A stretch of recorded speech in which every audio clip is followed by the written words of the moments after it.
Maintenant, pour allumer cette petite ampoule rouge, la marche à suivre est l'ampoule s'allume si La vidéo n'est pas devenue virale sur le net, mais a tout de même attiré l'attention. L'ampoule s'allumera si À entendre les voix, deux jeunes garçons tentant une expérimentation. Prouver que l'on peut produire de l'électricité à partir de tranches de citron. En fait, l'ampoule brille. Ça veut dire que des citrons génèrent l'électricité qui alimente l'ampoule, ce qui nous prouve que des citrons sont chargés de l'électricité. Nous avons retrouvé ces deux petits scientifiques au quartier Bépanda dans le 5e arrondissement. En tenue de classe, ce sont des lycéens, tout ce qu'il y a de plus normal. Ils pourraient jouer au foot comme n'importe quel adolescent de leur âge.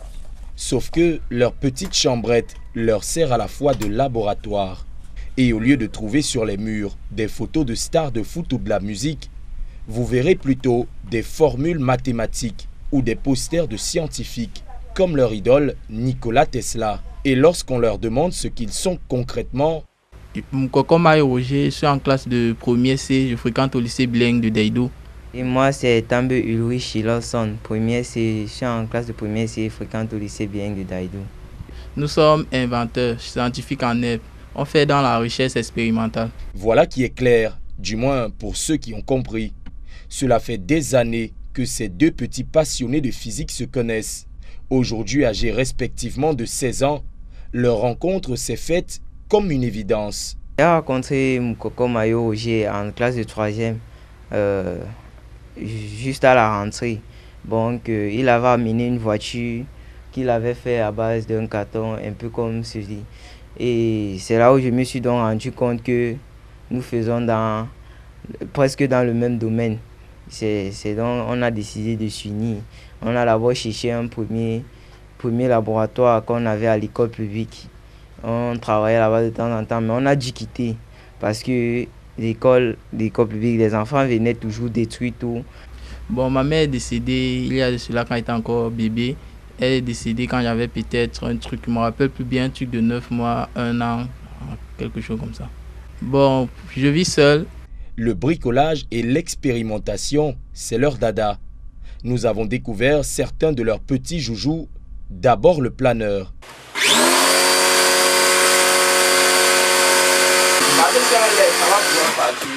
Ah ouais. Ça va se déconnecter. Donc on peut une fois tester alors. Puis le drone.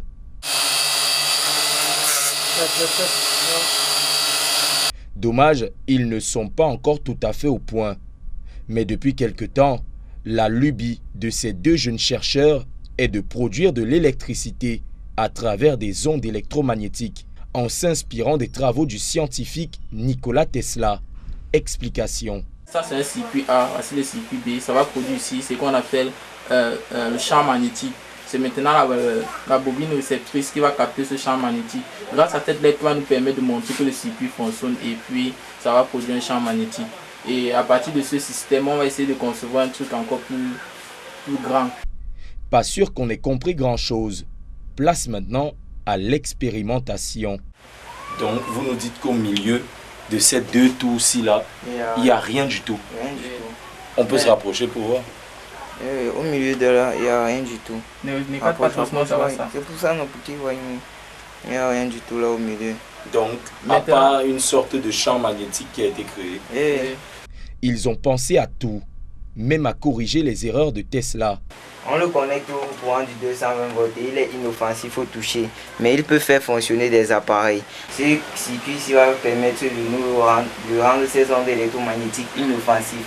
C'est un peu comme Nikola Tesla l'avait fait. Il a construit une grande tour de 54 mètres de longueur et 20 mètres de largeur. La tour avait pour principe d'envoyer de l'électricité gratuite. On pompe ça par le sol et ça alimente directement les appareils. Mais le gros problème qu'il avait peur, c'est que avec cette invention, comme c'était la période de la Deuxième Guerre mondiale, il avait peur que Hitler pouvait s'emparer de son invention et concentrer ce champ magnétique en une zone précise, électrocuter en fait les gens qui voulaient. Parce que cette tour était capable de tuer. Absolument bluffant, c'est ce que nous nous disons à cet instant. Et nous ne sommes pas les seuls à le penser. Ils sont vraiment des petits génies. Quand on a les petites télévisions, pas que petits, il est bon en téléviseur, dépannage, téléphone, ventilateur. Donc tout ce qui concerne l'électricité en général, électronique, il est bon. Donc il nous aide. Nous, on n'a plus besoin d'aller chez le technicien ou il nous gère que sur place. Mais Roger et Ulrich ont un rêve. Bon, aujourd'hui, on attend seulement une personne de bonne volonté qui va nous sponsoriser. Et ensuite, on va essayer de montrer nos projets. Parce qu'en fait, on a beaucoup de projets. Des projets grands, très grands, pour deux garçons qui rêvent encore plus grand.